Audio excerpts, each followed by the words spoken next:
नमस्कार साथियों, मैं योगेश गुप्ता एक बार फिर से स्वागत करता हूं आपके अपने YouTube चैनल पाठशाला रेलवे एग्जाम में। बच्चों, जैसा कि आप लोग को पता है कि आज से हम लोग रेडियो हेड ऑपरेटर का सेट शुरू कर रहे हैं और अभी मेरा पहला सेट है। इसके बाद आपको धीरे धीरे बाकी सारे सेट भी इसी तरह से मिलते रहेंगे। ठीक है बच्चों, आपको मैं बता दूं ये जो सेट है ये इसमें 25 क्वेश्चन हमारे साइंस के होंगे और ये सारे के सारे क्वेश्चन इंटर लेवल के हैं, यानी जैसा आपका सिलेबस है उसी के अनुसार है। दूसरी बात, इस प्रैक्टिस सेट की डबल कॉलम की पीडीएफ पाने के लिए आपको एक एप्लीकेशन डाउनलोड करना होगा, माई पाठशाला एप्लीकेशन पे इस डबल कॉलम की पीडीएफ को एकदम फ्री में डाल रखा गया है। आप डाउनलोड करके आप ये पीडीएफ पा सकते हैं। उसके अलावा ध्यान रखिएगा, सिर्फ 99 रुपए में साइंस का कंप्लीट क्रैश कोर्स, मतलब सिर्फ 30 घंटे में आपको साइंस पूरी पढ़ाई गई है रेडियो ऑपरेटर के लिए स्पेशली, तो आप इस बैच को भी ज्वाइन कर सकते हैं। चलो फिर, तो आज के सेट का हम पहला क्वेश्चन शुरू करते हैं। तो बच्चों, अभी हम लोग अपने हेड रेडियो ऑपरेटर में सेट नंबर 03 शुरू करते हैं, है ना। जैसा कि आप लोग देख पा रहे हैं कि हेड रेडियो ऑपरेटर में यही हमारे साइंस का सिलेबस है। हमें अकॉर्डिंग टू सिलेबस ही पढ़ना है। जो जो हमारे सिलेबस में टॉपिक है बस उसी के क्वेश्चन लगाने हैं, किसी और के क्वेश्चन नहीं लगाने हैं।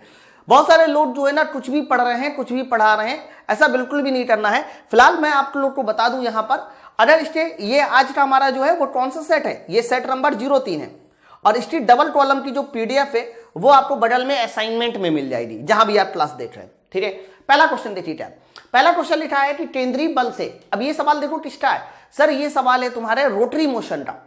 केंद्रीय बल से घूमते हुए टड़का कोणीय संवेग नियत रहता है। इन्होंने बोला है कि केंद्रीय बल से घूमते हुए टड़का कोणीय संवेग नियत रहता है, तो इनमें से कौन सा आंसर हमारा सही हो सकता है।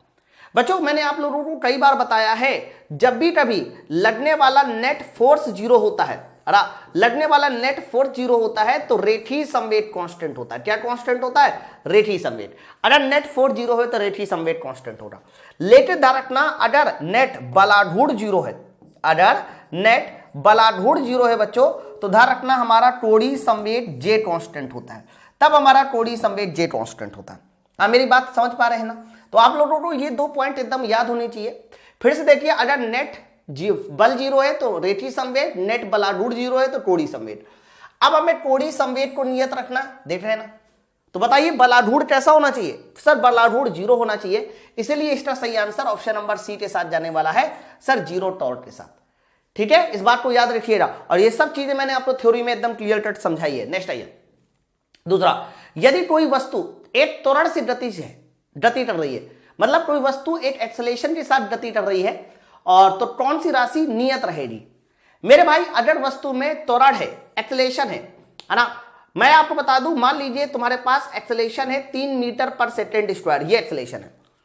तो एक्सेलरेशन का मतलब क्या होता है सर? एक्सेलरेशन का मतलब ये होता है कि उसका जो वेलोसिटी का परिमाण होगा वो लगातार बढ़ेगा। बोलो, ये तो मतलब होता है सर, एक्सेलरेशन अगर है तो वेलोसिटी का परिमाण लगातार बढ़ेगा। तो चाहे वेलोसिटी हो और चाहे स्पीड हो सर, दोनों हमारी बढ़ेंगी, और जब दोनों बढ़ेंगी तो कोई भी नियत नहीं रहेगा। तो इन्होंने बोला था ना कौन सी राशि नियत रहेगी, तो कहना जब एक्सेलरेशन है सर तो ना ही वेलोसिटी और ना ही कह सकते हो वेग, कोई नियत नहीं रहेगा, इनमें से दोनों की दोनों चीजें बदलेगी। तो ऑप्शन नंबर हमारा बी वाला उत्तर हो जाएगा। आगे बढ़ते नेक्स्ट बच्चों, अगला सवाल देखिए क्या, एक कण का संवेग, ये बहुत इंपॉर्टेंट क्वेश्चन है, न्यूटन लॉ ऑफ मोशन पे आधारित है सर। एक कण का संवेग P बराबर लिखा है 4 + 5t स्क्वायर। सर इन्होंने संवेग P बराबर लिखा है 4 + 5t स्क्वायर। तो बताइए t बराबर 2 सेकेंड पे बल क्या है सर? t बराबर 2 सेकेंड पे बताइए बल क्या है? ध्यान सुनो। तो बच्चों एक बात मुझे बताइए, जब भी कभी मैं बोलता हूं कि न्यूटन का सेकेंड लॉ क्या होता है, न्यूटन का सेकेंड लॉ होता है संवेग परिवर्तन की दर, या फिर आप सीधा सीधा बोल सकते हो dp/dt। सर ये फोर्स के बराबर होता है सर, dp/dt बल के बराबर होता है, यही तो होता है। बोलो, तो अगर मैं यहां पर dp/dt लिखूं, क्या लिखूं? dp/dt डिफरेंशिएट करा दूं तो 4 का आउटलन 0 और मेरे भाई ये हमारा 10t। dp/dt को हम बल लिख सकते हैं, एक्सटर्नल फोर्स लिख सकते हैं, है ना। तो एक्सटर्नल फोर्स आ रही है 10 × t। चलो भैया, अब t की वैल्यू रख दीजिए। t की वैल्यू कितनी है सर? t की वैल्यू 2 सेकेंड है, और जैसे ही तुम यहाँ t की वैल्यू 2 सेकेंड रखोगे बच्चों, तो आप मुझे बताइए आंसर किसके साथ जाएगा? 20 न्यूटन के साथ जाएगा। तो आने वाला जो बल हो जाएगा बच्चों वो हमारा कितना हो जाएगा? 20 न्यूटन। Option number D. बहुत प्यारा सवाल था। नेक्स्ट आइए बच्चों, चौथा नंबर सवाल बच्चों बोला जा रहा है वेबर पर, डब्ल्यू बीटा मतलब होता है वेबर पर एम्पियर। आप बताइए इनमें से किसकी यूनिट है ना। अब सुनिए बड़े ध्यान से बच्चों, आप लोगों ने मैग्नेटिज्म वाले चैप्टर में, या मैग्नेटिज्म तो देखो आपके सिलेबस में नहीं है, लेकिन ये सवाल मैग्नेटिज्म का नहीं है, पहले मैं बता दूं, ये सवाल यूनिट चैप्टर का है। यूनिट आपके सिलेबस में है तो ध्यान रखना, वहां पर एक टर्म आपको पढ़ाया जाता है जिसको बोलते हैं स्वप्रेरितत्व। ध्यान रखना, स्वप्रेरितत्व। ध्यान रखिएगा, स्वप्रेरितत्व की यूनिट हेनरी होती है। क्या होती है? हेनरी होती है। और बच्चों हेनरी को ही हम वेबर पर एम्पियर भी बोलते हैं। हेनरी को ही बताइए किस नाम से जाना जाता है? वेबर पर एम्पियर। ओके, तो वेबर पर एम्पियर, तो ध्यान रखना वेबर पर एम्पियर को हेनरी कहते हैं और हेनरी स्वप्रेरितत्व की यूनिट होती है। बच्चों इसके अलावा ध्यान रखना एक और टर्म आता है जिसको नाम देते हैं हम लोग अन्योन प्रेरितत्व। अन्योन प्रेरितत्व बच्चों ध्यान रखना, जो हमारा अन्योन प्रेरितत्व होता है उसकी यूनिट भी हेनरी ही होती है, उसकी यूनिट भी हेनरी होती है। ठीक है, तो बताइए इसका आंसर किसके साथ जाएगा? सेल्फ इंडक्टेंस बोलो चाहे म्यूचुअल इंडक्टेंस बोलो, इन दोनों की यूनिट हमारी हेनरी होती है ना। इन दोनों की यूनिट हेनरी होती है और हेनरी को ही वेबर पर एम्पियर लिखा जाता है। ठीक है भैया, चलो आगे नेक्स्ट ये लो जली। अब ये वाटर वाले चैप्टर का सवाल है और वाटर वाला चैप्टर वेरी इंपॉर्टेंट है। जली जीवों की श्वसन दर, सर जली जीवों की श्वसन दर स्थलीय जीवों की तुलना में बहुत तेज होती है। बच्चों जो जल में रहने वाले जीव होते हैं ना, वो देखिए बहुत तेज तेज सांस लेते हैं, इतना तेज तेज सांस लेते हैं कि आपको पता चल जाएगा। हालांकि जिस तरह से हमारे वायुमंडल में ऑक्सीजन कम हो रही है, वैसे हम भी भविष्य में बहुत तेज तेज सांस ले रहे, ऐसे ऐसे, लेकिन ये सांस जलीय जीव लेते। कभी आप मछली तो देखिए बहुत तेज तेज सांस लेती है। ऐसा पता है क्यों होता है? बच्चों ऐसा इसलिए होता है क्योंकि जल में अब धीरे धीरे ऑक्सीजन की मात्रा बहुत कम हो रही है। तो ऑक्सीजन की मात्रा पानी में बहुत कम हो जाने की वजह से ही आप कह सकते हैं जलीय जीव बहुत तेज तेज सांस लेते, ताकि सर्कुलेशन तेज हो सके ना उनका। तो आंसर किसके साथ जाएगा? Due to low O2 in water, जल में ऑक्सीजन की कमी के कारण। सर जल में ऑक्सीजन की कमी के कारण ध्यान रखिएगा जलीय जीव स्थलीय जीव की तुलना में बहुत तेज गति से सांस लेते है ना। बच्चों जल में प्रदूषण, ध्यान रखना जब भी कभी आपसे बोला जाता है टर्म डिफाइन किया जाता है बीओडी। बीओडी का मतलब होता है biochemical demand, biochemical oxygen demand, biochemical oxygen demand. बच्चों ध्यान रखना जब बायोकेमिकल ऑक्सीजन डिमांड बढ़ जाती है, इसका मतलब यह होता है कि जल में ऑक्सीजन की कमी हो गई। और जब भी कभी जल में ऑक्सीजन की कमी हो गई तो इसका सीधा सा अर्थ यह होता है कि जल में हमारा प्रदूषण यानी आपका कह सकते हो पोल्यूशन वो बढ़ गया। ठीक है, तो ऑप्शन नंबर हमारा टेस्टा उत्तर जाएगा सर, बी वाला आंसर जाएगा। आइए नेक्स्ट लीजिए, ये हमारे इलेक्ट्रोकेमिकल वाले चैप्टर का सवाल है। इलेक्ट्रोकेमिकल बहुत प्यारा क्वेश्चन है। जब लवण, इसको इंपॉर्टेंट कर लेना, इसका क्वेश्चन आने की फुल चांस है। फुल चांस मतलब फुल चांस। देखो जब लवण जल का विद्युत अपघटन होता है तो कैथोड पर एक्स गैस बनती है, जो बर्निंग स्प्लिंटर को इसके पास लाने पर पॉप ध्वनि से जलती है। तो बताइए गैस एक्स इनमें से कौन सी होगी? पहले मैं आपको एक बात बताता हूं, एक रिएक्शन होती है जिसको बोलते हैं क्लोर एल्काइल रिएक्शन, है ना। एक रिएक्शन का नाम आपने जरूर सुना होगा, क्लोर एल्काइल रिएक्शन। ध्यान रखना ये एक ऐसी अभिक्रिया होती है जिसमें नमक और पानी का मिश्रण, बच्चों ध्यान रखना नमक और पानी के मिश्रण को हम लोग ब्राइन सोल्यूशन कहते हैं, है ना। नमक और पानी का जो मिश्रण होता है that is called brine. Very important line है कि नमक और पानी के सोल्यूशन को हम लोग क्या नाम से जानते हैं? बच्चों इसको हम लोग बोलते हैं ब्राइन सोल्यूशन, ब्राइन सोल्यूशन। तो ध्यान रखना जब भी कभी नमक और पानी का मतलब ब्राइन सोल्यूशन का विद्युत अपघटन कराते, क्या कराते? विद्युत अपघटन कराते। तो याद रखना स्टॉप विद्युत अपघटन कराने से क्या होता है बच्चों? सर स्टॉप विद्युत अपघटन कराने से स्टॉप विद्युत अपघटन कराने से एक तो NaOH बनता है, sodium hydroxide plus hydrogen gas बनती है और प्लस क्लोरीन गैस बनती है। लेकिन ये जो क्लोरीन गैस है जिसके पास Cl- होता है, सर क्लोरीन गैस जो बनती है बच्चों वो एनोड में बनती है। तो एनोड में बनने वाली अगर गैस पूछता तो क्लोरीन है। हाइड्रोजन गैस, बच्चों ध्यान रखना हाइड्रोजन गैस कहां बनती है? कैथोड में बनती है। ठीक है, अब इन्होंने देखो कौन वाली डैश बोली है सर, कैथोड पे जो डैश बनती है उसे एक्स बोला, तो 101% ये हमारा हाइड्रोजन डैश होगी। और हाइड्रोजन डैश के अंदर एक खूबी होती है कि सर हाइड्रोजन डैश जो है, बात ध्यान सुना सर, वो हमारा कैसे तो पॉप ध्वनि के साथ जलती है, पॉप ध्वनि के साथ, याद रखिएगा। तो इस सवाल का जो सही आंसर जाएगा वो हाइड्रोजन के साथ जाएगा, क्लोरीन मत लगा देना नहीं तो सवाल हो जाएगा गलत। ठीक है, चलो नेक्स्ट टाइम ये लो, बताइए न्यूटन की गति का तृतीय नियम निम्नलिखित में किसके संरक्षण पे काम करता है ना बच्चों। आपको मैं बता दूं न्यूटन की गति का तीसरा नियम क्या है, याद रखना तीसरा नियम ये है कि action is equal to reaction, यानी एक्शन और रिएक्शन आपस में क्या होते हैं, बराबर होते हैं। यही न्यूटन का ध्यान रखना थर्ड लॉ है, action equal to reaction. Okay, और आगे आइए बच्चों, इसके बाद मैं आपको बता दूं न्यूटन का जो तीसरा नियम है वो हमेशा उस राशि के संरक्षण पे काम करता है जिससे कोई चीज पीछे निकलने पर वो आगे बढ़ती है। मैं आपको बताता हूं, जैसे कि आपने रॉकेट का नाम देखा है, रॉकेट में क्या होता है कि पीछे तेज गति के साथ धुआं निकलता है, रॉकेट में पीछे तेज गति के साथ क्या निकलता है, धुआं निकलता है ना। और मेरे भाई रॉकेट आगे बढ़ता है, तो ये सिद्धांत क्या है, तो कह देना ये सिद्धांत है संवेग संरक्षण का सिद्धांत, संवेग संरक्षण का सिद्धांत। तो बच्चों इस बात को हमेशा याद रखिएगा, संवेग संरक्षण का सिद्धांत का मतलब ये होता है कि एक चीज तेज गति के साथ पीछे निकले तो दूसरी चीज तेज गति के साथ आगे, समझो। जैसे कि तैरने में आप पानी को पीछे फेंकते हो, आप आगे बढ़ते हो। बंदूक से जब गोली निकलती है तो गोली आगे जाती है, बंदूक पीछे आती है। तो जब भी कभी एक चीज आगे जाए तेज गति से, दूसरी पीछे आए, तो समझ जाना वहां न्यूटन का थर्ड लॉ लग रहा है। और न्यूटन का जो थर्ड लॉ होता है बच्चों, वो एक राशि के कंजर्वेशन पे काम करता है, दैट इज कॉल्ड मोमेंटम। हरा, तो आंसर इसका जाएगा ऑप्शन नंबर डी वाला उत्तर, संवेग संरक्षण के सिद्धांत पे काम करता है, ऑप्शन नंबर डी। नेक्स्ट आइए, लीजिए 8वां, ये एक छोटा सा न्यूमेरिकल है जो न्यूटन लॉ ऑफ मोशन पे आधारित है, क्योंकि न्यूटन लॉ ऑफ मोशन आपके सिलेबस में पिछले जो 2 सेट हुए थे उसमें न्यूटन लॉ ऑफ मोशन के क्वेश्चन थोड़े से कम थे, तो मैंने सोचा कि इस सेट में थोड़ा बढ़ा देता हूं, है ना, बैलेंस रखना है। सवाल देखिए 8वां क्या है, 0.5 किलोग्राम द्रव्यमान की फुटबॉल को एक खिलाड़ी किक मारकर 10 मीटर पर सेकेंड के वेग से गतिशील कर देता है। यदि फुटबॉल और पैर का संपर्क 1/50 सेकेंड का हो तो बताइए बल क्या होगा। तो ठीक है भैया, निकाल ले रहे।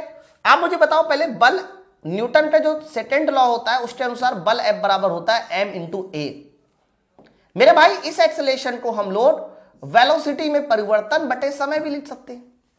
अब बात ध्यान से सुना, F बराबर m × a की जगह वेलोसिटी परिवर्तन बटे समय। चलो भैया द्रव्यमान बताइए कितना है, द्रव्यमान की वैल्यू है 0.5 kg। Change in velocity 10 metre per second से गतिशील कर देता है किक मार के, यानी पहले वेलोसिटी थी 0 फिर 10। समय कितना है सर, समय की वैल्यू है 8/50 सेकेंड, 1/50 सेकेंड, ये हमारे पास समय की वैल्यू है।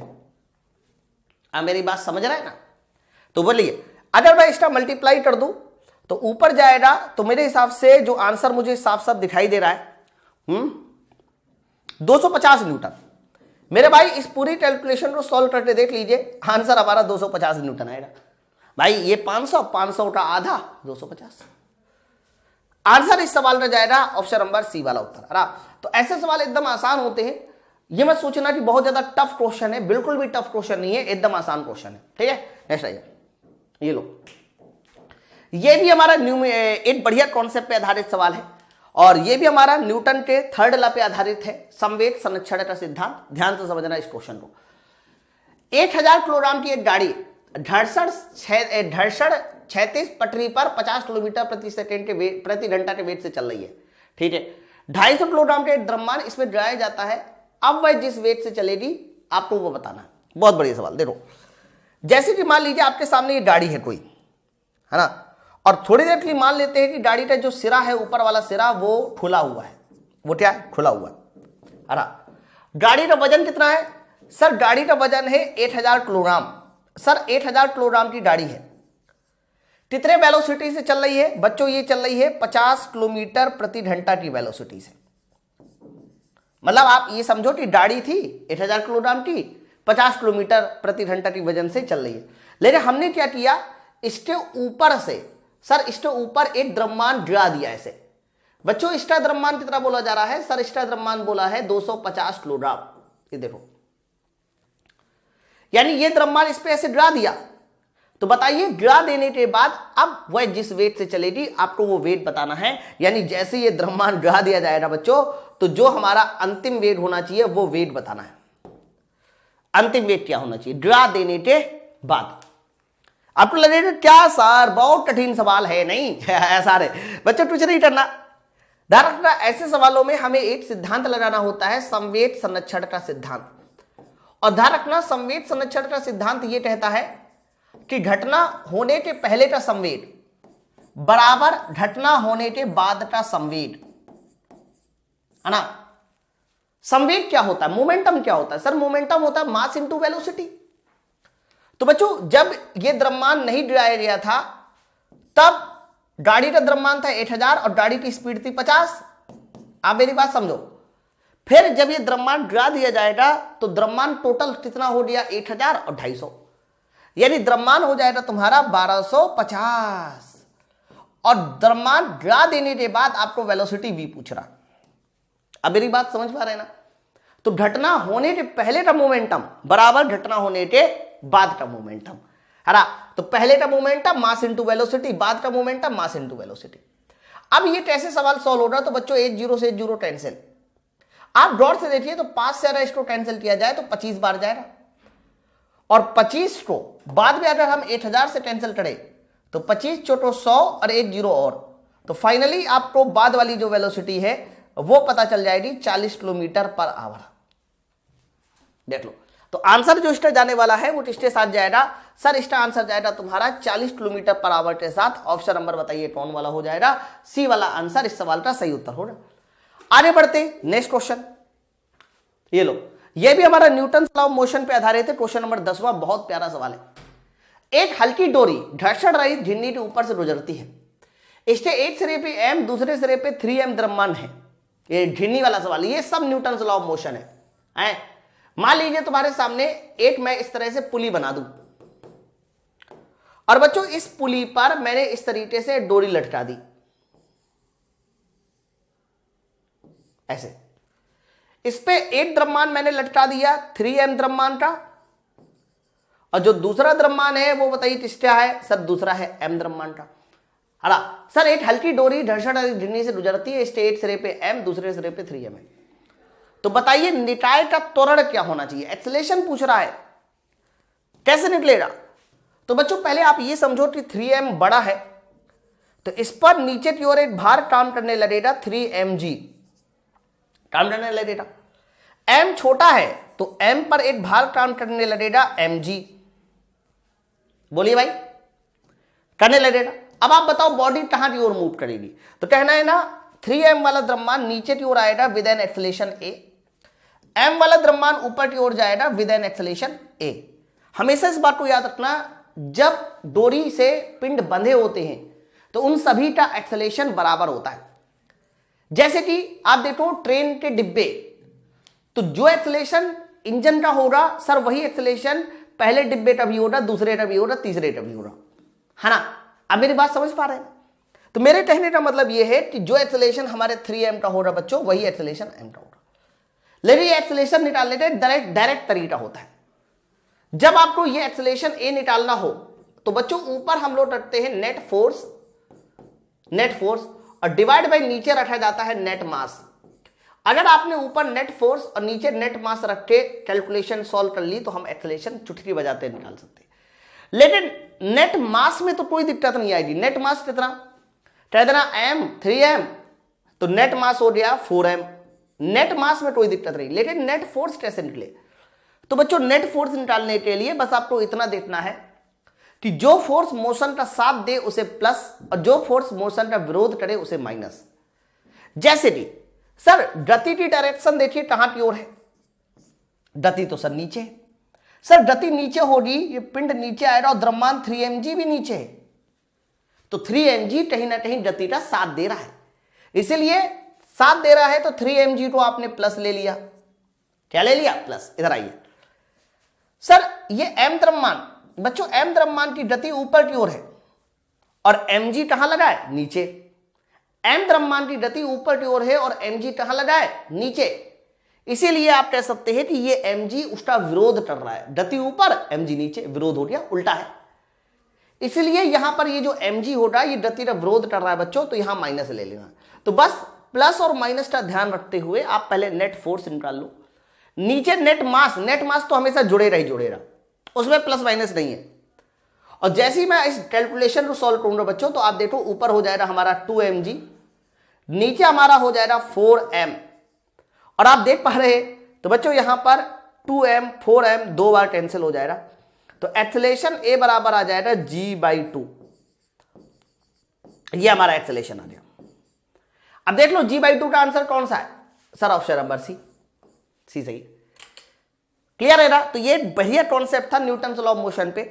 हाँ, न्यूटन लॉ ऑफ मोशन पे एक और कॉन्सेप्ट आपको समझाया जाता है कि डोरी में तनाव कैसे निकले।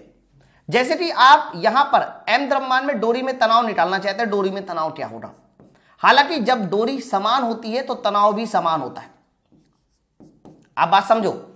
तो ये m और 3m सर एक ही डोरी से बंधे हैं, और हमेशा इस बात को याद रखना, जब तक डोरी समान होगी तो उसमें आने वाला तनाव भी समान होगा। तो यहां भी तनाव T, यहां भी तनाव T, हम दोनों कंडीशन से तनाव T का मान निकाल सकते हैं और सेम मान आएगा।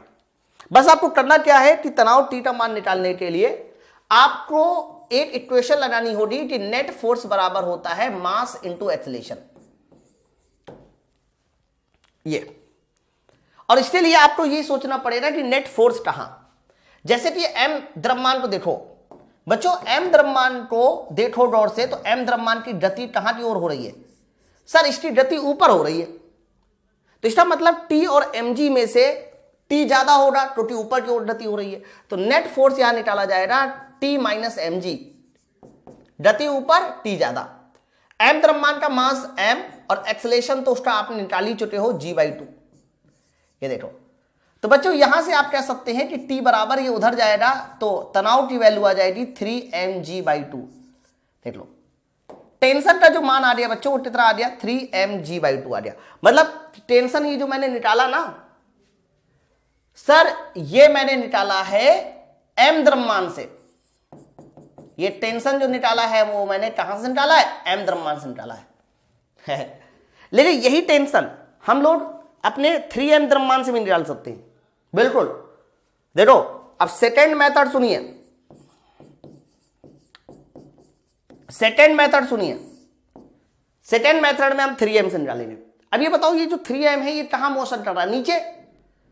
तो नेट फोर्स में हमें 3mg में से T घटाना होगा, है ना, क्योंकि मोशन नीचे हो रहा है। तो 101% जो है वो 3mg ज्यादा होगा, तो 3mg माइनस T बराबर मास हमारा 3m और इंटू एक्सेलरेशन बताइए कितना है, g/2। Acceleration g/2। यहां से आप T निकाल के देखो, सेम मान आएगा। यकीन ना हो तो आप देखो टेंशन की वैल्यू कितनी हो जाएगी, तो कहना 3mg माइनस 3mg/2। देख लो। तो मेरे भाई आप इस कैलकुलेशन को सॉल्व करके देखिए, तो हमारा जो एक्सेलरेशन टेंशन आएगा वो फिर से 3mg/2 ही आएगा। तो कहने का मतलब ये है कि न्यूटन लॉ ऑफ मोशन में कभी डोरी वाले क्वेश्चन आए तो नेट एक्सेलरेशन निकालना, डोरी में तनाव निकालना, ये सब आप लोग सीख लीजिए। बहुत आसान तरीके से मैंने आपको बताया है। हरा आई थिंक आपको मजा आ गया होगा। जरूर कमेंट करके बताना कि आपका ये तरीका कितना बेहतरीन लगा।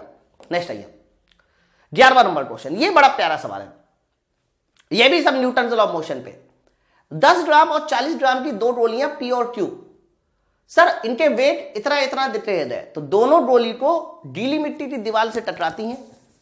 तो बताइए दोनों बराबर गहराई तक प्रवेश करेगी या फिर इनमें से कौन अधिक गहराई तक प्रवेश करेगी, कौन कम गहराई तक प्रवेश करेगी। चलो भैया, सबसे पहले मान लीजिए यहां पर मैंने एक गीली मिट्टी की दीवार बना ली है। सर यहां पर मैंने एक गीली मिट्टी की दीवार बना ली, ये दीवार है, ठीक है। इसके अंदर दो डोलियां जाती हैं। सर इसके अंदर कितनी डोलियां जाती हैं, सर इसके अंदर जाती है 2 डोली। पहली डोली ये रही, है ना, दूसरी डोली ये रही। दोनों डोली इसके अंदर जाना चाहती हैं। बच्चों पहली डोली को इन्होंने बोला है P और दूसरी डोली को इन्होंने बोला है Q, ऐसे। और इनके द्रव्यमान और इनकी वेलोसिटी दे दी। तो बताइए इनमें से कौन सी डोली अंदर जाएगी। तो पहले मैं आपको बता दूं, कोई भी डोली अंदर जाना चाह रही है तो 101% वो डोली अंदर ज्यादा जाएगी जिसके पास गतिज ऊर्जा ज्यादा होगी। वेलोसिटी और द्रव्यमान से मतलब नहीं है, गतिज ऊर्जा ज्यादा होना चाहिए। तो हम लोग क्या करेंगे कि कौन सी डोली अंदर जानी है, इसके लिए हम एक बार P वाले की गतिज ऊर्जा निकालेंगे और एक बार Q वाले की निकालेंगे। दोनों में से जो ज्यादा होगा सर वो अंदर जाएगा। चलो P के लिए बताइए, 8/2। P का द्रव्यमान कितना है 10। आप एक काम करो, 10 को 10/1000 कर लो ताकि किलोग्राम बन सके, इंटू P की वेलोसिटी 20। बच्चों 20 का स्क्वायर कितना होता है 400, half m into v square, ये लगाया मैंने, है ना। तो 20 का स्क्वायर 400। मेरे भाई 30823 देख लो, 4/2, 4/2 का मतलब आ गया 2 जूल। तो P वाले की गतिज ऊर्जा 2 जूल आ रही। यहां तक मुझे नहीं लगता कि किसी भाई को कोई दिक्कत होगी। चलो बच्चों Q वाले की गतिज ऊर्जा निकालते, हाफ। Q वाले का द्रव्यमान 40 ग्राम, 40 ग्राम को हम 40/1000 कर ले, इंटू वेलोसिटी 5। बच्चों 5 का स्क्वायर कितना हो जाएगा सर, 5 का स्क्वायर हो जाएगा 25, 5 का स्क्वायर 25, है ना। तो आप मुझे बताओ, ध्यान सुनो सर, 25 छोटो 100, 1 जीरो और लगा है, 8000, 8000, 8000 कैंसिल, कैंसिल। तो बताइए Q वाले की जो ऊर्जा आ रही वो कितनी आ रही, 8/2 जूल। हमने P और Q दोनों की काइनेटिक एनर्जी निकाल ली। अब आप मुझे बताओ दोनों में से किसकी काइनेटिक एनर्जी ज्यादा है। तो कहना सर P वाले की काइनेटिक एनर्जी ज्यादा है, और P वाले की काइनेटिक एनर्जी ज्यादा है तो इसका अर्थ क्या हुआ कि सर P वाला अधिक गहराई तक अंदर जाएगा, P वाला अधिक गहराई तक अंदर जाएगा। नेक्स्ट आइए, चलो 12वां क्वेश्चन। 12वां क्वेश्चन भी बड़ा प्यारा है। चित्र में M1 M2 इस तरह से द्रव्यमान दिए गए हैं और यह बोला जा रहा है कि यहां सर एक फोर्स लगाया जाता है और इस फोर्स का मान इन्होंने दे रखा है कि जो फोर्स यहां लगाया जाता है बच्चों, उस फोर्स का मान इन्होंने दे रखा है 800 न्यूटन, है ना। घर्षण बल 0 है। तो बताइए तनाव का मान क्या होगा। बच्चों तनाव तो डोरी में आता है ना, और डोरी मतलब ये M1 M2 को जोड़ने वाली ये सर, इस डोरी में तनाव T आपको बताना है कितना होना चाहिए है। तो बच्चों अब तनाव T निकाल लेंगे बहुत आराम से। M1 का मान कितना है 5 kg, ये 5 kg का द्रव्यमान हो गया, और M2 का मान कितना है 10 kg, ये 10 kg का द्रव्यमान हो गया। ऐसे तो बोला जा रहा है डोरी में तनाव बताइए। डोरी में तनाव आप तभी बता पाओगे जब पहले आप नेट एक्सेलरेशन निकालोगे। तो मान लीजिए 800 न्यूटन का आगे की ओर बल है, तो खींचने वाला बल 800 न्यूटन नेट फोर्स और डिवाइड बाई नेट मास 10 + 5, 10 + 5, और 10 + 5 बताइए कितना हो गया 15। तो खींचने वाला बल बटे नेट मास। अगर इसको आप सॉल्व करके देखिए तो 5 से बड़े आराम से कैंसिल हो जाएगा, और जैसे ये 5 से कैंसिल होगा देखिए यहां मिस्टेक हो गई, ये 800 नहीं है, ये कितना है सर, ये है 80। ये बच्चों कितना है सर, ये है 80। तो अगर ये 80 है तो यहां पर आना चाहिए था 80/15, और 80/15 को अगर हम सॉल्व करके देखिए तो 2 से कैंसिल कर दीजिए। तो 2 से कैंसिल करेंगे, 5 से कैंसिल कीजिए, तो 16 × 5 = 80, है ना, और 5 × 3 = 15। बच्चों 16/3 मीटर/सेकंड² ये एक्सेलरेशन आ गया। और मेरे भाई ये एक्सेलरेशन इन दोनों का होगा, मतलब इसका भी 16/3 का एक्सेलरेशन, इसका भी 16/3 का एक्सेलरेशन।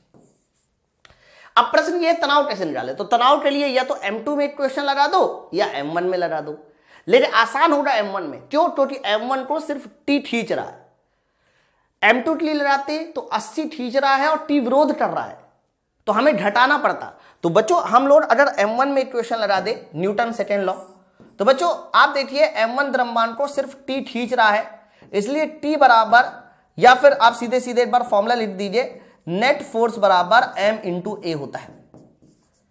तो यहां खींचने वाला फोर्स तनाव है, मास हमारा M1 है, और एक्सेलरेशन आपने ये निकाला। तनाव की वैल्यू मुझे निकालनी है, मास की वैल्यू 5 किलोग्राम है, और एक्सेलरेशन आपने निकाला है 16/3। मेरे भाई आप यहां से देख लो 80/3, सर ये हमारे पास तनाव आ गया डोरी में 80/3। अब आप बताओ 80/3 को क्या लिख सकते सर, 80/3 101% 26.66 होगा, 26.66 होगा।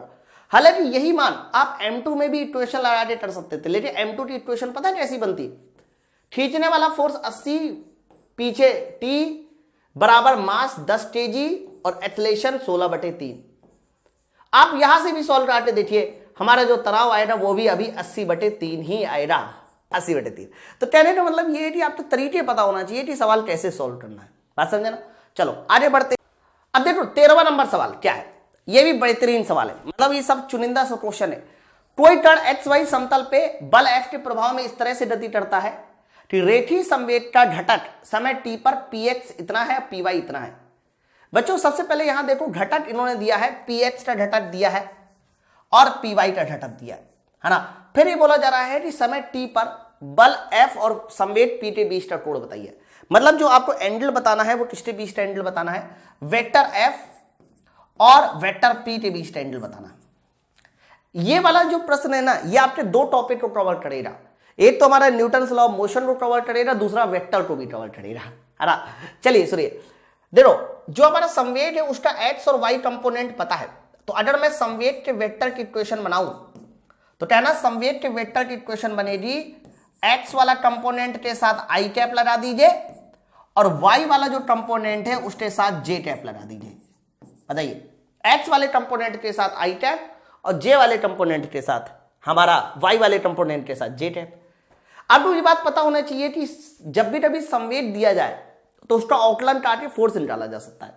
तो अगर मुझे फोर्स की इक्वेशन निकालनी है ना, तो मुझे dp अपॉन dt करना होगा, डिफरेंशिएट कराना होगा। बच्चों cos t का डिफरेंशिएशन माइनस का साइन t होता है, तो ये आ जाएगा यहां पर 2 sin t, वो भी माइनस में आई कैप के साथ, और sin t का अवकलन होता है cos t, जिसकी वजह से यह आ जाएगा तुम्हारा 2 cos t j कैप। आप ध्यान सुनो, है ना। तो आपने दोनों वेक्टर निकाल लिया, दोनों वेक्टर निकाल लिया। अब ध्यान रखना, जब भी कभी दो वेक्टर के बीच का एंगल पूछा जाता है बच्चों, तो उस एंगल को निकालने का फॉर्मूला होता है ना, उस एंगल cos थीटा को निकालने का फॉर्मूला होता है बच्चों a डॉट बी, दो वेक्टर के बीच का डॉट प्रोडक्ट और divide by mod of a है into mod of b, mod of b। तो ये ध्यान रखना, ये फॉर्मूला होता है किन्हीं भी दो वेक्टर के बीच का एंगल निकालने का। चलो भैया, तो भैया एक काम बात बताइए, हमें a डॉट बी तो निकालना ही निकालना है, तो एक काम करते हैं ना, दोनों का पहले डॉट प्रोडक्ट ही निकाल लेते हैं, डॉट प्रोडक्ट ही निकाल लेते हैं।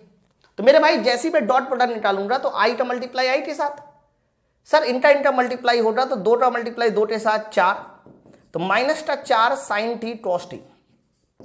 ओके सर, जे का मल्टीप्लाई जे के साथ, तो ये बच्चों हो जाएगा 4, वो भी प्लस का 4 साइन टी कॉस टी। ये लो, ये तो सर जादू हो गया। क्या जादू हो गया? माइनस का 4 साइन टी कॉस टी आ गया, प्लस का इतना आ गया। और आप देखो ये माइनस और प्लस कैंसिल, और देखो यहां से दो वेक्टर का डॉट प्रोडक्ट 0 आ गया। मेरे भाई जैसे ही तुम यहां 0 रखोगे तो ये तभी पॉसिबल है जब थीटा 90 होगा। तो जब भी कभी दो वेक्टर के बीच का डॉट प्रोडक्ट हमेशा 0 होगा बच्चों, तो ध्यान रखना उनके बीच का जो एंगल होगा थीटा, सर वो कितना होगा? 90 डिग्री होगा। सर उनके बीच का थीटा कितना होगा? 90 डिग्री होगा।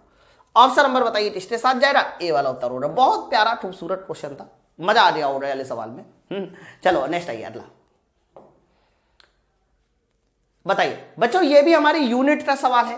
Conductance is the reciprocal of, conductance बताइए इनमें से किसका रेसिप्रोकल होता है? सर कंडक्टेंस बोला जा रहा है, चालकता। अरे अब मैं आपको एक दो चीजें बता दूं, उसको सुनो ध्यान से। जैसे कि आपने प्रतिरोध का नाम सुना होगा, तो बच्चों प्रतिरोध को हम लोग रेजिस्टेंस को आर कहते हैं। आपने प्रतिरोधकता का नाम सुना होगा, जिसको आप बोलते हैं रेजिस्टिविटी, इसको आप रो कहते हैं। इन दोनों के मात्रक भी सुने होंगे। ध्यान रखना, आर का मात्रक होता है ओ, और रेजिस्टिविटी का जो मात्रक होता है बच्चों वो होता है ओम मीटर। अब इसका रेसिप्रोकल सुनिए, है ना। अब इसका रेसिप्रोकल सुनिए जो मैं बता रहा हूं। याद रखना, ये जो हमारा प्रतिरोध है, रेजिस्टेंस है, इसका रेसिप्रोकल होता है कंडक्टेंस। रेजिस्टेंस, कंडक्टेंस, और कंडक्टेंस को हिंदी में बताइए क्या नाम से जानते हैं? चालकत्व, है ना, चालकत्व। बच्चों ध्यान रखना, जो हमारा कंडक्टेंस चालकत्व है उसको शो करते हैं कैपिटल जी से, और ये 1/r होता है। क्या होता है बच्चों? 1/r होता है। कैपिटल जी बराबर 1/r। ओके, यानी प्रतिरोध का उल्टा कंडक्टेंस। मात्रक सुनिए बच्चों, 1/r है, इसीलिए कई बार हम लोग इसको 1/ओम कहते हैं, और 1/ओम को ही हम लोग कई बार मोह कहते हैं, और कई बार इसी यूनिट को हम एक और नाम से जानते हैं। मोह क्यों लिखा? क्योंकि हमने ओम का ही उल्टा कर दिया। या फिर इसी यूनिट को बताइए हम क्या बोलते हैं? सीमेंस कहते हैं, सीमेंस। तो ये सब कंडक्टेंस की यूनिट होती है। Conductance is the reciprocal of resistance, है ना। अब इन्होंने क्या कंडक्टेंस ही बोला है ना, देखो चालकत्व तो लिखा होना चाहिए था एक्चुअली में, कंडक्टेंस बोल लिखा, तो कंडक्टेंस किसका रेसिप्रोकल हो जाएगा सर, इसका आंसर जाएगा हमारा ऑप्शन नंबर सी, रेजिस्टेंस के साथ। हिंदी और इंग्लिश में थोड़ी सी मिस्टेक है, चलेगा, मैं इंग्लिश वाले को सही मान रहा हूं। कंडक्टेंस का हिंदी होता है चालकत्व, चालकत्व, इसलिए मैंने सही कर दिया चालकत्व। अभी जब वो दूंगा ना तो उसमें भी सही कर दूंगा चालकत्व, ठीक है। और सुनिए बच्चों, इसके बाद इसका उल्टा क्या होता है, तो ध्यान रखना रजिस्टिविटी, रजिस्टिविटी बच्चों, रजिस्टिविटी का उल्टा होता है कंडक्टिविटी, कंडक्टिविटी। और याद रखना ये जो हमारा कंडक्टिविटी है इसी को हम लोग हिंदी में क्या बोलते हैं, चालकता। तो चालकता मतलब कंडक्टिविटी। और याद रखना ये हमारा सिग्मा होता है, ये 1/रो का उल्टा होता है, 1/रो का उल्टा होता है, ध्यान रखिएगा। ओके, तो अंतर है, कंडक्टेंस मतलब चालकत्व, कंडक्टिविटी मतलब चालकता। तो मैंने इसका आंसर इंग्लिश वाले से सही लगाया, हिंदी वाले लगाता तो कुछ दूसरा आंसर आता, लेकिन मैं आपको जो पीडीएफ दूंगा मैं उसमें सही करा दूंगा, ठीक है। चलो नेक्स्ट है, चलो ये इलेक्ट्रोकेमिकल का सवाल। गैल्वेनिक सेल, आप बताइए गैल्वेनिक सेल हरा में क्या होता है बच्चों। गैल्वेनिक सेल तो एक ऐसा सेल होता है ना जो रासायनिक ऊर्जा को विद्युत ऊर्जा बनाता है। तो विद्युत को रासायनिक बनाता है, गलत, रासायनिक को विद्युत बनाता है, ये एकदम सही है। ये लो ऑप्शन नंबर ए, हरा। गैल्वेनिक सेल में जो एनोड होता है वो नेगेटिव होता है, कैथोड पॉजिटिव होता है। ये वाला आंसर देखिए, कैथोड नेगेटिव, गलत, कैथोड नेगेटिव नहीं होता गैल्वेनिक सेल में। गैल्वेनिक सेल में ध्यान रखना कैथोड पॉजिटिव होता है, कैथोड नेगेटिव जो होता है ना वो हमारा विद्युत अपघटन सेल में होता है, इलेक्ट्रोलाइट सेल में होता है। तो इसका एक ही उत्तर मुझे भी दिखाई दे रहा है, ऑप्शन नंबर ए। नेक्स्ट है ये लो, ये वाला सवाल किसका सर, ये भी हमारे इलेक्ट्रोकेमिकल वाले चैप्टर का है।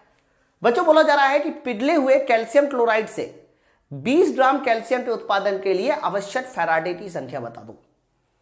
सर कैल्शियम क्लोराइड से हमें क्या बनाना है सर, इससे बनाना है 20 ग्राम कैल्शियम। अब आप पहले मुझे बताओ, अगर कैल्शियम क्लोराइड का हम अपघटन कराएंगे, क्या कराएंगे, अपघटन, तो बच्चों जैसे ही हम अपघटन कराएंगे तो कैल्शियम धातु अलग हो जाएगी और क्लोरीन अलग हो जाएगा, बोलो हो जाएगा। या फिर आप ये कह सकते हैं कि अगर आप इसको आयंस में तोड़ना चाह रहे हैं तो आयन में भैया तोड़ लो, अगर आप इसको आयन में तोड़ना चाह रहे हैं तो आयन में तोड़ लीजिए। आयन में तोड़ेंगे तो Ca++ और बच्चों 2Cl-, ऐसे ही हो रहा, बोलिए हो रहा ना। अब आपको मैं बता दूं, ये जो हमारा Ca++ है हरा, पिघले हुए कैल्शियम क्लोराइड से 20 ग्राम कैल्शियम का उत्पादन करना है। Ca++ कैसे मिलेगा, आपसे मैं पूछूं Ca++ कैसे मिलेगा, तो बच्चों Ca++ मिलने के लिए इसको 2 इलेक्ट्रॉन बाहर निकालने होंगे। कैल्शियम से जब 2 इलेक्ट्रॉन बाहर निकलेंगे मेरे भाई, 2 मोल इलेक्ट्रॉन बाहर में निकले, तब Ca++ मिलेगा। तो इसका मतलब यह हुआ कि यहां पर कितने फैराडे की जरूरत पड़ रही है सर, यहां पर 2 फैराडे की जरूरत पड़ी है, 2 मोल मतलब 2 फैराडे। लेकिन यहां मात्रा कितनी मिली है, तो कैल्शियम का परमाणु भार होता है 40 ग्राम। आप बात की गहराई समझो, यानी 40 ग्राम अगर कैल्शियम पाना है तो 2 फैराडे इलेक्ट्रॉन्स गुजारने होंगे, ठीक है, या 2 मोल इलेक्ट्रॉन बोलिए, 2 फैराडे आवेश बोलिए। लेकिन यहां क्वेश्चन में जो बोला जाता था वो 20 ग्राम के लिए बोला जा रहा था। तो अगर ये क्वेश्चन 20 ग्राम का है मेरे भाई, तो 20 ग्राम के लिए बताइए कितने फैराडे चाहिए होंगे, तो 20 ग्राम के लिए जो फैराडे चाहिए होंगे वो 1 फैराडे चाहिए होंगे, कितना, 1 फैराडे। तो सवाल का जो सही आंसर जाएगा वो 1 फैराडे के साथ जाएगा, ऑप्शन नंबर ए। कैल्शियम का परमाणु भार 40 होता है, हाँ 20 Ca 40 लिखते हैं, है ना। चलो नेक्स्ट आइए अगला, तो ये हमारा कौन सा नंबर था, 16 नंबर। नेक्स्ट आइए, ये लो, ये हमारा ऑर्गेनिक केमिस्ट्री से सवाल है, निम्नलिखित में किसको सुमेलित कीजिए। बच्चों ये कुछ ऐसे नाम है ना जो फॉर्मूले आपको याद होनी ही चाहिए, जैसे कि मेथेन, सर मेथेन का होता है CH4, तो चौथे का हमारा कितना हो जाएगा सर, चौथे का हो जाएगा A। CH3COOH ये हमारा होता है एसिटिक अम्ल C। CHCl3 क्लोरोफॉर्म, है ना, ये अम्ल यहां होना चाहिए था एक्चुअली में, कोई बात नहीं। CH3CH2OH सर ये हमारा एल्कोहल होता है, ये हमारा क्या होता है, ये एल्कोहल होता है। एल्कोहल किसमें, एथेनॉल, ये बी, ये बी। तो आंसर जाएगा CDBA, CDBA, CDBA, ये देखो ऑप्शन नंबर ए सवाल का सही उत्तर CDBA। नेक्स्ट बताइए बच्चों 18वां नंबर क्वेश्चन देखिए, why are the carbon compound poor conductor of electricity. Carbon के जो कंपाउंड्स होते हैं वो पुअर कंडक्टर ऑफ इलेक्ट्रिसिटी क्यों होते हैं। जैसे कि मैं आपसे पूछूं मीथेन है, मैं आपसे पूछूं एथेन, ये बताइए विद्युत के क्या होते हैं, तो कहना ये सब हमारे विद्युत के कुचालक होते हैं। ये सब विद्युत के क्या होते हैं, कुचालक। पूछा जा रहा है ऐसा क्यों, तो कहना ऐसा इसलिए होता है क्योंकि जब भी कभी ये जल में घोले जाते हैं तो ये कभी अपने आयंस में टूटते नहीं है, इनके पास आयन नहीं है। कभी सुना है C+++4 आयन, नहीं है ना। तो ध्यान रखना जितने भी ऑर्गेनिक कंपाउंड्स होते हैं बच्चों वो सब कभी भी अपने आयन नहीं बनाते, और जब भी कभी ये अपने आयन नहीं बनाएंगे तो इसका मतलब ये विद्युत क्या होंगे, कुचालक होंगे। समझ रहे हैं ना बात को। तो आंसर क्या जाएगा, क्योंकि कार्बन यूनिट प्रकृति में ठोस होते हैं, नहीं, इसका आंसर जाएगा ऑप्शन नंबर बी वाला उत्तर, because they are ionic in nature, क्योंकि वो प्रकृति में कैसे होते हैं, आयनिक कंपाउंड्स होते हैं। ऑप्शन नंबर हमारा बी वाला उत्तर। नेक्स्ट है 19 नंबर, बताइए 19 नंबर क्या, ये भी हमारा उसी का सवाल है। बोला जा रहा है एक मोल एल्यूमिनियम प्लस प्लस को Al में अपचयन करने के लिए कितने आवेश की आवश्यकता होगी, है ना बच्चों। एक मोल एल्यूमिनियम प्लस प्लस मतलब एल्यूमिनियम प्लस प्लस के आगे आपको एक लिखना है, सिर्फ एक। हमें इसको क्या बनाना है सर, इसको बनाना है एल्यूमिनियम। तो एल्यूमिनियम बनाने के लिए इसमें बच्चों 3 इलेक्ट्रॉन जोड़ने होंगे, 3 मोल इलेक्ट्रॉन जोड़ने होंगे। जैसे 3 मोल इलेक्ट्रॉन जोड़ेंगे तो वो एल्यूमिनियम बन जाएगा, है बताइए। तो आप कह सकते हैं कि एल्यूमिनियम के 1 मोल को अगर सिर्फ एल्यूमिनियम धातु बनाना है तो 3 मोल इलेक्ट्रॉन जोड़ने होंगे। बोलिए अब इन्होंने जो आंसर पूछा है वो किसमें पूछा है सर, कूलाम में पूछा है। सर यहां 3 मोल इलेक्ट्रॉन आ गया, तो अगर ये आवेश तुमसे फैराडे में पूछा जाता तो आवेश का मान 3 फैराडे बताते, 3 फैराडे बताते आवेश का मान, लेकिन तुमसे तो कूलाम में पूछा गया है। तो याद करो मैंने कई बार बताया है कि 1 कूलाम मतलब 96,500, सर 1 फैराडे मतलब 96,500 कूलाम, तो 3 फैराडे मल्टीप्लाई कर दीजिए। तो जैसे ही मल्टीप्लाई करेंगे 0 0 3 5 15 8 3 6 18 8 19 और 3 9 27 8 28 बच्चों इतना कूलाम आंसर जाएगा, ठीक है 28,95,00 कूलाम।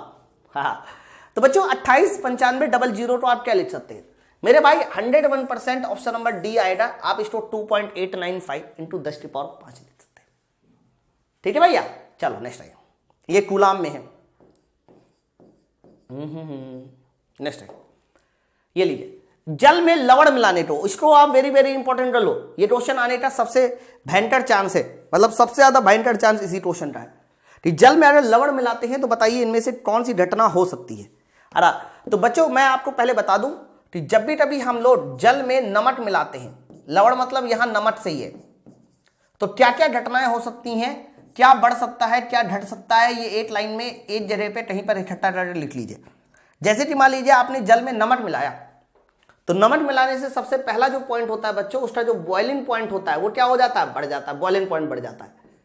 फ्रीजिंग पॉइंट घट जाता है, मतलब पानी का जो बॉइलिंग पॉइंट है वो 100 डिग्री सेंटीग्रेड से ज्यादा हो जाएगा, और फ्रीजिंग पॉइंट जो है वो 0 डिग्री सेंटीग्रेड से कम हो जाएगा, है ना।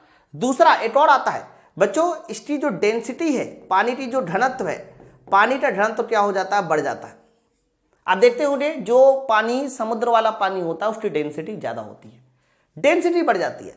और इसके अलावा ध्यान रखना उसका जो सरफेस टेंशन है, पानी का जो पृष्ठ तनाव है, सर पानी का जो सरफेस टेंशन है वो सरफेस टेंशन भी बढ़ जाता है ना। तो क्या चीज बढ़ जाती है, क्या घट जाती है, इसको आप नोट डाउन करके रख लीजिए। चलो बताइए, तो आंसर क्या जाएगा सर, आंसर जाएगा क्वथनांक में वृद्धि या क्वथनांक में कमी, नहीं वृद्धि वाला सही है। ऑप्शन नंबर इसका ए वाला उत्तर सही हो जाएगा, बॉइलिंग पॉइंट इंक्रीज, क्वथनांक में वृद्धि, ऑप्शन नंबर ए। नेक्स्ट आइए बच्चों, अगला सवाल है, द्रवित सोडियम क्लोराइड के वैद्युत अपघटन से कैथोड पर कौन सी गैस मुक्त होती है। ये भी वही इंपॉर्टेंट है, इसको क्लोर एल्काइल रिएक्शन बोलते हैं, ठीक है, क्लोर क्षार रिएक्शन। क्लोर क्षार रिएक्शन में क्या होता है कि हमारा जो सोडियम क्लोराइड है उसको हम पानी के साथ विद्युत अपघटन कराते हैं, और जैसे ये विद्युत अपघटन वाली रिएक्शन होती है, विद्युत अपघटन, है ना, तो विद्युत अपघटन वाली रिएक्शन होती है तो हमारा एक तो NaOH बनता है बच्चों, प्लस क्लोरीन गैस बनती है, प्लस हाइड्रोजन गैस बनती है। लेकिन क्लोरीन और हाइड्रोजन गैस कहां पर बनती है ये तुमसे क्वेश्चन आता है। तो याद रखना क्लोरीन गैस मतलब Cl- जाएगा प्लस वाले के पास। प्लस वाला विद्युत अपघटन में प्लस वाला होता है एनोड, तो ये एनोड पे बनेगी।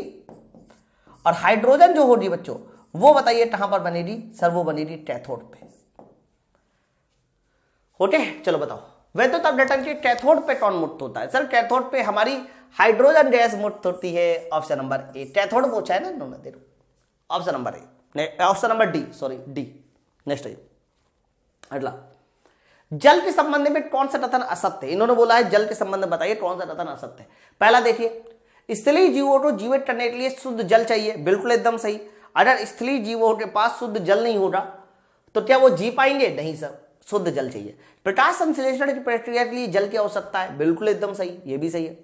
जल असंख्य पादपों का आवास स्थल है, ये भी एकदम सही है। आप बताओ, जितना मतलब विभिन्न प्रजाति का लोड इस धरती पे नहीं रहता, उससे ज्यादा प्रजाति का जीव जल में रहता है। अरे जल धरती की नमी को अवशोषित करता है, ये गलत है सर। इन्होंने बोला है जल धरती की नमी को अवशोषित करता है, नहीं, एक्चुअली में इसका उल्टा है, जल धरती की नमी को बढ़ाता है।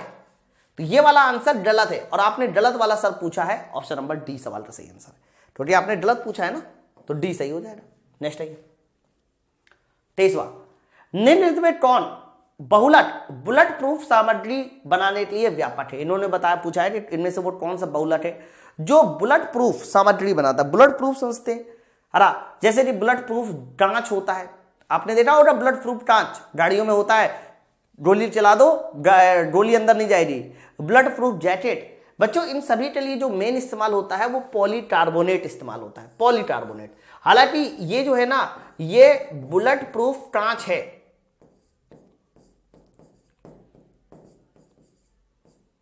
ओके। तो पॉलीकार्बोनेट ये बुलेट प्रूफ कांच बनाने के लिए इस्तेमाल में आता है। ऑप्शन नंबर हमारा डी, बहुत ज्यादा इंपॉर्टेंट बहुलक है। नेक्स्ट आइए अगला 24 बच्चों, 24 नंबर सवाल हमारा यूनिट वाले चैप्टर का सवाल है। बल F और T के बीच में इन्होंने एक इक्वेशन दी है। अच्छा सवाल है, देखिए सर इक्वेशन जो दी गई है वो इक्वेशन इस तरह से, बल F बराबर है A cos bx। Sir A cos bx है, अब प्लस बताइए आगे क्या है, C sin dt, ऐसे लिखा है। फिर लिखा है D बटे बी की विमा क्या होगी? सर इन्होंने D बटे बी पूछा है कि आप बताओ D बटे बी की विमा क्या होगी। अब मैं आपको कुछ चीजें समझाता हूं, उसको ध्यान दे जरूर बच्चों। हमेशा याद रखना, कॉस के अंदर या कॉस के साइन के अंदर जो भी फंक्शन लिखा होता है उसकी कोई यूनिट नहीं होती। मतलब ये जो अंदर bx लिखा है, b इंटू एक्स, ध्यान रखना टोटल b इंटू एक्स की no unit, b into x की नो यूनिट। यहां dt लिखा है, d into t, sir d into t की भी नो यूनिट, 101%। तो मेरे भाई अगर इनकी नो यूनिट है, इसकी कोई यूनिट नहीं, तो A की यूनिट F के बराबर होगी और C की यूनिट भी F के बराबर होगी। तो 101% A की यूनिट पूछी जाए तो वो बल के बराबर होगी, और बल की यूनिट होती है mL/T-2। आप मेरी बात समझो। C की यूनिट पूछी जाए तो वो भी बल के बराबर होगी, क्योंकि आपस में जुड़ रहा है mL/T-2 ऐसे। लेकिन इन्होंने ऐसा कुछ पूछा नहीं, इन्होंने तो D बटे B पूछा है। तो मेरे भाई अगर D बटे B पूछा है तो पहले आप B की यूनिट बताओ। फिर अब सोचो, अगर b इंटू एक्स की नो यूनिट है, यानी b इंटू एक्स को हमें डायमेंशन लेस बनाना है, तो b की यूनिट उतनी ही होनी चाहिए जितनी यूनिट 1/x की होगी, 1/x की होगी। ऐसा क्यों सर? सर देखो b की यूनिट जब 1/x रखोगे तो x एक्सटेंशन, तो नो यूनिट है। सेम उसी तरह से बताइए, अगर c की यूनिट पूछी जाए, c की नहीं d की यूनिट पूछी जाए, तो सर d की यूनिट जो होगी वो 1/t के बराबर होगी। 1/t क्यों? जैसे ही वहां 1/t रखोगे t से t कैंसिल। आप मेरी बात समझ रहे हैं? तो आप मुझे बताओ, अगर मैं यहां पर यूनिट पूछूं कि d divide by b, sir d बटे b की यूनिट क्या होनी चाहिए? d बटे b, तो d बटे b निकालोगे बच्चों तो यहां 1/t होगा, यहां 1/x होगा। x ऊपर जाएगा तो बताइए आंसर कितना हो जाएगा? x बटे t, ये हो जाएगा। और x बटे t का मतलब क्या है? सर x मतलब दूरी l और t मतलब समय, तो LT-1, क्योंकि ऊपर आएगा ना x बटे t, तो LT-1 है। कोई ऐसा उत्तर LT-1? ये देखिए, ये है m की पावर 0 l t की पावर -1। Option number D. बहुत प्यारा सवाल था, मतलब मजा ही आ गया उठे वाले सवाल में। अरे काफी सारी चीजें मैंने आपको सिखाई वाले क्वेश्चन में। नेक्स्ट आइए, ये हमारा न्यूटन लॉ ऑफ मोशन पे क्वेश्चन है। 50 न्यूटन का एक स्थिर मंदक बल 10 मीटर पर सेकेंड की चाल से प्रारंभिक रूप से गति कर रहा है। फिर बोला जा रहा है 10 किलोग्राम द्रव्यमान के पिंड पर लगाया जाता है, तो बताइए कितने समय बाद वह पिंड रुक जाएगा। सर उन्होंने रुकने वाली कंडीशन पूछी है, वो भी समय पूछ रहा है। तो सबसे पहले आप देखो प्रारंभिक वेलोसिटी कितनी है, 10 मीटर पर सेकेंड, है ना। रुक जाएगा यानी अंतिम वेलोसिटी 0 करनी है। बच्चों इन्होंने मंदक नहीं दिया, कितना मंदक होना चाहिए, तो मंदक बल निकालने के लिए या मंदन निकालने के लिए हमें ऊपर फोर्स बटे द्रव्यमान करना होगा। चलो भैया, ऊपर फोर्स बताइए कितना है, 50 न्यूटन। द्रव्यमान कितना है, द्रव्यमान ये 10 किलोग्राम, ये देखो। तो बच्चों यहां से जो मंदन आ जाएगा वो -5 मीटर पर सेकेंड स्क्वायर, ये हमारा मंदन आ जाएगा 5 मीटर पर सेकेंड स्क्वायर, वो भी माइनस में। ओके चलो बताइए, अब यहां पर हम लोग गति का पहला समीकरण इस्तेमाल कर दे, v बराबर u प्लस at। ये तो इस्तेमाल किया क्योंकि हमें समय पूछा जा रहा है, दूरी रही नामो निशान नहीं है। तो अंतिम वेलोसिटी 0, प्रारंभिक वेलोसिटी 10, और बच्चों एक्सेलरेशन की बात करते हैं 5 इंटू समय की बात करते हैं। पूछा है समय, तो आप मुझे बताओ जरा समय की वैल्यू कितनी हो जाएगी। सर समय की वैल्यू हो जाएगी तुम्हारी 2 सेकेंड, यानी 2 सेकेंड बाद ही अंतिम वेलोसिटी हमारी 0 हो जाएगी। आप बात समझ रहे हैं। तो इसका सवाल का सही उत्तर ऑप्शन नंबर ए होगा 2 सेकेंड। ठीक है, तो कहने का मतलब यह है कि यहां पर हमारा हेड रेडियो ऑपरेटर का तीसरा सेट खत्म हुआ है। मैं हेड रेडियो ऑपरेटर के जो सेट है कल 14 तारीख तक सारे फिनिश कर दूंगा, वो आपको मिल जाएगा। फिर एक रेडियो ऑपरेटर और बचेगा हमारा वर्कशॉप ऑफिसर, उसके भी 5 सेट, मतलब मैं 20 तारीख से पहले आपका सब कुछ फिनिश कर दूंगा। ठीक है, चलो फिर हम लोग मिलते हैं अपने अगले लेक्चर में, अगले कंटेंट में। और इसी तरह से आप अपना प्यार बनाए रखिए, कमेंट करके जरूर बताइए कि क्लास कैसी लगी, मजा आया हो तो भी बताइए, कोई सजेशन हो तो भी बताइए। चलिए फिर, थैंक यू वेरी मच। अच्छा एक छोटी सी बात और आपको कहनी थी, मैं आपको बता दूं, चलो ये बात मैं आपको बाद में बता दूंगा। ठीक है, चलिए फिर मिलते हैं नेक्स्ट वीडियो में। Thank you very much.